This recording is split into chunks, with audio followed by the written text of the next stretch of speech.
ഞാനിപ്പോൾ ഒരു വീഡിയോ ചെയ്തിട്ടുണ്ടേനി. കുറച്ച് കാര്യങ്ങളൊക്കെ മതത്തിൻ്റെ ഒക്കെ കാര്യങ്ങൾ പറഞ്ഞു. പല ആളുകളും വിളിച്ച്, കുറേ ആൾക്കാർ നമുക്ക് വേണമെങ്കിൽ പുറത്തുള്ളവരെന്ന് പറയാം, കുറേ ആൾക്കാർ വേണമെങ്കിൽ അകത്തുള്ളവരെന്ന് പറയാം.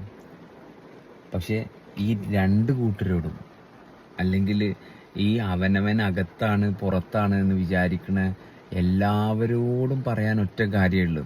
നിങ്ങൾ അകത്തായാലും പുറത്തായാലും, നിങ്ങൾ ഏത് മതത്തിൻ്റെ കീഴിലായാലും, ഏത് ദൈവത്തിൻ്റെ കീഴിലായാലും, ഏത് ഗുരുവിൻ്റെ കീഴിലായാലും, നിങ്ങൾക്ക് ചെയ്യാനുള്ള കാര്യങ്ങളെന്ന് പറഞ്ഞാൽ നിങ്ങളുടെ ഈ ശരീരം പ്രവർത്തിക്കാൻ കാരണമായ ഭക്ഷണം, വെള്ളം, ഈ പറഞ്ഞ കാര്യങ്ങളുമായിട്ടുള്ള നിങ്ങളുടെ സിൻക്രണൈസേഷനാണ്.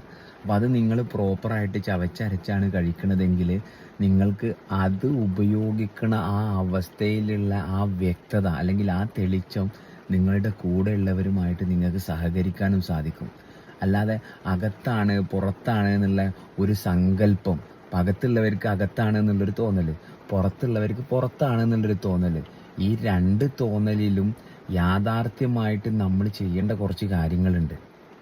അത് കൃത്യമായിട്ട് ചെയ്താൽ നമുക്ക് കൂടെയുള്ള ഏറ്റവും ഒരു കൊച്ചു കുട്ടിയാണെങ്കിൽ ആ കൊച്ചു കുട്ടിയുമായിട്ട് ആ നിമിഷത്തിൽ സഹകരിച്ചിരിക്കാൻ സാധിക്കുന്നുണ്ടെങ്കിൽ നമ്മുടെ ജീവിതം മുഴുവൻ അല്ലെങ്കിൽ ആജീവനാന്ത കാലം ഇത് മാത്രമേ നമുക്ക് ചെയ്യാനുള്ളൂ. ഇപ്പം ഇരിക്കുന്നിടത്ത് സമാധാനമില്ലാത്തത് കൊണ്ടാണ് നമുക്ക് ജീവിക്കാനുള്ള ഒരു വഴി നമ്മൾ അന്വേഷിക്കുന്നത്. ഈ സമാധാനക്കേട് ഉണ്ടാക്കിയത് ഈ പറയുന്ന സമൂഹം എന്നൊക്കെ നമുക്ക് പറയാം.